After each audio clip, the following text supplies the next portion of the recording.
Okay, today we're going to talk about 13.3, Christianity in Europe. Okay, so as we mentioned last time, the Christian church is going to split into two different branches. The Roman Catholic Church is going to be the Western Roman Empire. We mentioned this last time, right? The people who thought that the Pope should be the head of all the churches, and of course that Pope was in Rome, okay? And the Vatican City is still there and still the leader of the Catholic Church today. All right, and then on the eastern side, Eastern Orthodox Church is what they called it, and that, of course, as you know, the Roman Empire had fallen apart in the West, right? Had been open to invasion, and it's the Byzantine Empire in the East that keeps going very strongly. And they are Greek speaking in that side. Okay, so this is a review. You should have known that from last time. All right, and then so let's talk a little bit about the differences. So in the Byzantine side, the east side, the emperor of the Byzantine Empire was working very closely with the church. So they thought that the emperor was God's representative on earth. So he was crowned in a religious ceremony, and he was,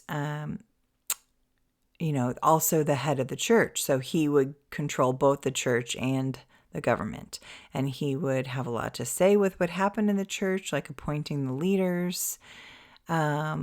And he also controlled the wealth of the church. So they were totally intertwined in the eastern side. Okay, so, and also that emperor could have a lot to do with, how, the church matters were decided or run. Okay. All right. So political issues and religious issues are a lot intertwined quite a bit.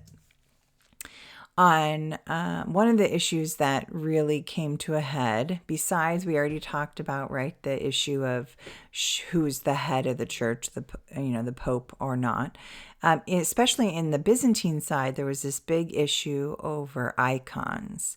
So icons are a word that means a representation of a religious object, right, an object of worship. And so a lot of Byzantine people had paintings of the saints or Jesus and Mary and other religious figures in their homes and in the churches. And they thought that, it shows your devotion to the church. But there were some who thought that if you're very technical, right, you're not supposed to have any kind of idol worship, remember? And so some people thought that, you shouldn't have any representations. So these paintings and things are bad. One of the people that believe this was an emperor who came to power, Leo III in 726. So he decided that, and remember, in the East, the emperor is also the head of the church. So he decided that all the icons had to be removed from the churches.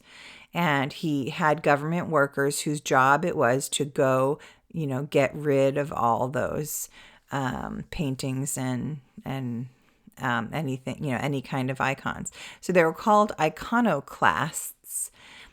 Which literally means like image breaker. And so today, the word iconoclast is still around, although it doesn't literally mean like going and breaking, paintings now. In today's word, it means someone who is like critical of traditional beliefs or practices. Okay, so today's version is based on this event. Okay. So you will still see that word. And remember, there's a lot of Byzantine people who don't agree with this and were really sad the emperor did this, even many of the leaders of the church, and definitely the Roman Pope, right, in the West, totally disapproved and thought it was too much. So that's another dispute that's going to damage the relationship between the Roman Catholic Church and the Eastern Orthodox Church. Okay. Another issue that came up that's going to damage the relationship is a military issue. So Italy, remember in the West, how Italy and the whole Western Empire, right, has come under attack by the Visigoths and all these different groups. And at one point in the 700s, the Pope asked the Byzantine emperor to help because Italy is getting invaded. Now, your book doesn't say, but it was the Normans who were invading Italy at this time. And he asked, and the Byzantines would not help, which is interesting. So the Pope then went to the Franks. Now, the Franks are a Germanic tribe. Remember the different Germanic tribes we talked about? The Franks are one of those. And they happen to, support the Pope, right, as the head of the church in the West. And so the Franks said that they will come help and defend him. And this Frankish king who came to the Pope's aid was Charlemagne. And we have talked about Charlemagne, and we'll talk about him more. But he was the one, he was getting very popular in the West. And so the Pope decides he's going to make him the Western Emperor. So it's after this time they start calling it the Holy Roman Empire, because, it's been given the crown by the Pope. Now, the good question is, in the West, the religion and the government were not linked together like they were in the Byzantine Empire. So there's a lot of question about whether, he was allowed to do this. Is it the Pope who decides there's an emperor? And even Charlemagne was like, do I want him to do this? Because it's like, if I take it, that means he has the power. I let him give it to me, right? And so there was kind of an uncomfortable thing there. And of course, the Byzantines are really mad when they hear this, because at that point, the Western Roman emperor had been dead, right? It's been a long time since they fell apart and all that. And so they're really the only Roman empire really was in the East at this point. And so the Byzantines are really upset because they don't think there should be like two Roman emperors. Okay. All right. And then, I want to talk a little bit about how, like I mentioned just a second ago, the role of the church and the government. So in the Byzantine side, like I said, the emperor controls both the church and the government, and the church leaders will support the emperor's decisions. In the Western side, though, the Western Roman emperor, the Pope is trying to kind of fight for power. And the Pope is constantly saying he has like religious and political authority. And there's a lot of issues that come up throughout history of kings and church officials or popes who are quarreling and fighting and scrambling for power. So there's a lot of issues. I'm not going to go into detail right this second, but that's been a long-standing problem. Okay. So what ends up happening is there's been centuries of bitterness between both the East and the West, right? All these problems we've been talking about. So remember, the original biggest problem is the Pope, the head of everyone, right? Or is he just, is like the Byzantine emperor just as good and he should be taking over? So that was the one big issue. Then there was that issue of icons. They disagreed very heavily on that. And then, like I said, the Byzantines did not come to the military defense of Rome. And so then they went and, found themselves a new emperor. So this is causing more and more problems between the two churches. And it came to a head in 1054, when the Patriarch of Constantinople, which remember that's like the equal power to the Pope in Rome, right? Like the bishops or the 5 leading ones were called patriarchs, remember? So the Patriarch of Constantinople and the Pope in Rome, they excommunicate each other. Excommunicate means basically you say you're no longer a member of the church. And they both did it to each other. So basically that's it. So they call it the Great Schism, or sometimes in history books you'll see is the East-West Schism. And schism is, the word itself just means a separation or division. And originally it was referring to church, although today you could use the word to just mean a big, division or separation. Okay. All right. So this is where they're like officially split. And so then we're going to kind of talk about like some differences, and similarities between the two sides. So in both, they developed, remember, after the fall of the Western Roman Empire, there's a lot of disorder and violence and problems. And so a lot of people look to the church to help, the Christian church. And they are looking for order and unity and peace and things there from the church. And so that's where you see a development of these religious communities, and they called them monasteries. There are men who devote themselves, called monks, and they want to live apart from the world and just dedicate themselves to this way of life and dedicating it to religion. And so the monks live in these places called monasteries, okay? And they were supposed to like be the model of the perfect Christian and perform good deeds and things like that. Women also had some separate religious communities, and they're called a convent was the place, and the women were called nuns, okay? Same idea. And after a while, there was a particular bishop called Basil, he's Greek, and he actually made a list of like how you were supposed to act, and how you should pray and how often and things like that for the monks and the nuns who are dedicating themselves. So that becomes known as Basilian rule, named after Basil. Okay. So in the East, those rules for how you should act, if you're living in one of these monasteries or convents, is called Basilian rule. Now in the West, they had a very similar thing. The monks there, they followed the rules that were written down by an Italian monk named Benedict. So it's called Benedictine rule. And in his, Benedict said you should give up all material goods, right? So you should be like just having enough to clothing for your back and things, like you're not interested in wealth at all.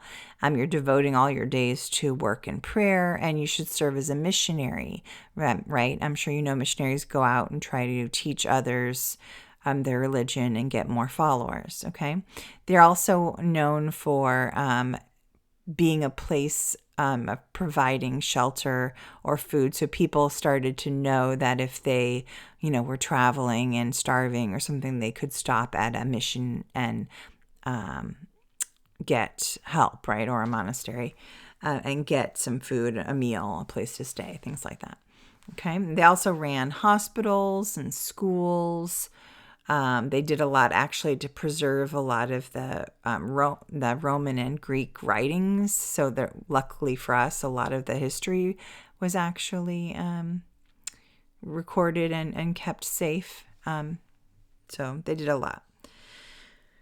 Okay. And then because of this idea of going out and being a missionary, there's some side effects. So the perfect example is these two brothers, Cyril and Methodius, and they were Byzantine, so Eastern side missionaries, and they wanted to spread Christianity to the Slavs who lived in Eastern Europe. And they were very impassioned missionaries and went out and did a lot, and they realized that the people would receive their message better if it was in their own language, which makes sense. So Cyril actually took basing it on Greek letters, he made an alphabet for the Slavic languages, and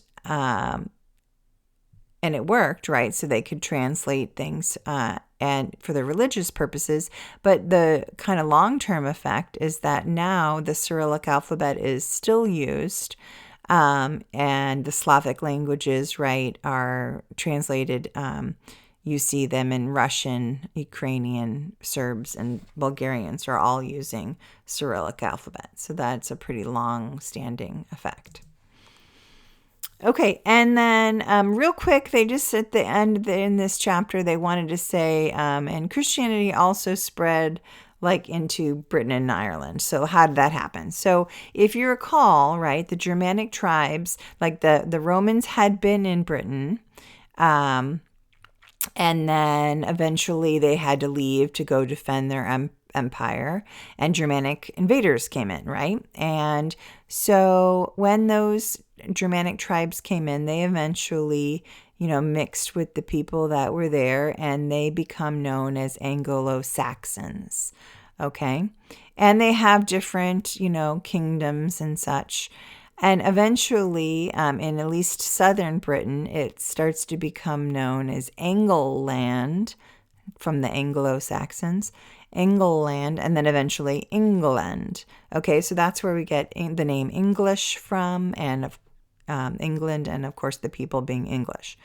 Okay, and so the Anglo-Saxons had pushed aside the Celts, the people who had already been living there. So a lot of Celts move to either the mountainous areas of Britain, or they cross the sea to Ireland. And so the reason we're saying that is because now these people turn into Christians because a lot of the do with Patrick. And of course, that's where we get St. Patrick's Day, right? He brought Christianity, and he set up churches and monasteries and monks. And they did a lot besides, converting people. They were also, again, preserving a lot of the learning that otherwise might have perished, okay?